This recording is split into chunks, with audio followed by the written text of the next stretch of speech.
Narito naman ang mga hanay ng mga balitang panlalawigan.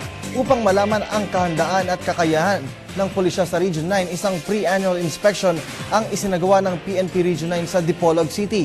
Isa sa sinuri ay ang pagresponde ng mga ito sa mga emergency stations. Layunin din ng naturang aktibidad ay upang ihanda ang pulisya sa darating na national evaluation na gagawin sa lahat ng police station sa bansa. Sa patuloy na pangangampanya ng mga otoridad laban sa droga, 5 tao pa ang nahuli ng pulisya sa isang drug buy-bust operation sa Coronadal City. Ayon sa Coronadal City PNP, ang mga ito ay kinilalang sina Saldi Bendero, Henry Porras Paramo, Anthony Wong Ulangkaya, Roselyn Hinole Romero at Lee Casio Bañez. Nakuha sa mga ito ang 4 na gramo ng shabu, ilang drug paraphernalias, 500 piso, motorsiklo at marami pang iba. Ang mga nakumpiskang shabu ay sasailalim sa isang laboratory test, habang ang mga suspect naman ay nakakulong ngayon sa detention cell ng Coronadal City ng PNP. Patay ang isang lalaki at sugatan naman ang mahigit 30 pasahero ng isang truck na tumaob sa kahabaan ng highway sa Leyte. Ayon sa report, pauwi na ang mag-anak na pasahero ng elf truck mula sa isang pistahan nang mawala ng kontrol ang driver at tuluyang tumaob sa Barangay Kuwari sa bayan ng Javier. Ang mga sugatan ay isinugod sa iba't ibang ospital sa Tacloban City. Pinaniniwala ang nakainom ang driver ng truck na nakilalang si Jingjing at Antero na kasalukuyang ginagamot ngayon sa Abuyog District Hospital.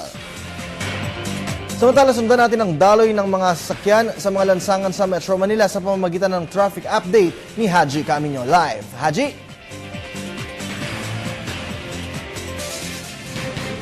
Alright, bago yan ay...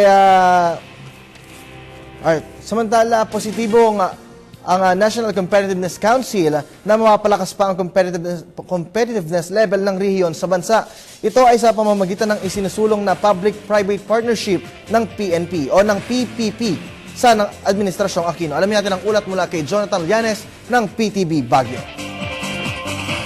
Patuloy na isusulong ng Administrasyong Aquino ang Public-Private Partnership o PPP upang mapalawig pa ang regional competitiveness level ng iba't ibang rehiyon sa ating bansa.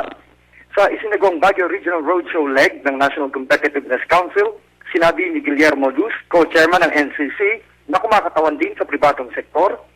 Mahalaga ang pagbubuo ng mga local at regional competitiveness council na binubuo ng mga kinatuan mula sa pribado at pampublikong sektor upang maisaayos ang mga hakbanging magpapaunlad sa kakayanan ng pamayanan. Ayon kay Luz, ang pagbubuo ng mga templates na magbibigay indikasyon hinggil sa kasalukuyang competitiveness level ng resyon ay maaaring ikumpara o maging batayan kung tumatapat ang isang resyon sa pambansa o international regional standards ng competitiveness. Kaugnay nito, ang kasalukuyang komposisyon ng ANYA ng NCC ay isang halimbawa ng epektibong ugnayan ng public-private partnership na kung saan unti-unting nakakamit ng bansa ang pagtaas sa ekonomiya sa pamamagitan ng PPP. Kinilala din ni Luz ang mahalagang posisyon ng ACATIM, partikular na sa mga nalimbag na mga pag-aaral na maaaring magamit sa mga hakbangin upang maging regional, national at globally competitive ang mga rehiyon ng bansa. Ito ang dahilan kung bakit hinimok ni University of the Philippines College of Baguio Chancellor Raimundo Robillos ang iba't ibang kolehiyo at universidad di lamang sa Baguio kundi sa buong bansa na bumuo ng mga samahan upang maipahiram ang iba't ibang masteral at doctorate studies maliban pa sa mga pangangalap ng data collection at analysis na magsisilbing batayan sa kaukulang technical trainings at maging sa capacity building ng mga rehiyon. Mula sa lungsod ng Baguio para sa Telebisyon ng Bayan, Jonathan Llanes. Maraming salamat, Jonathan Llanes ng PTV Baguio.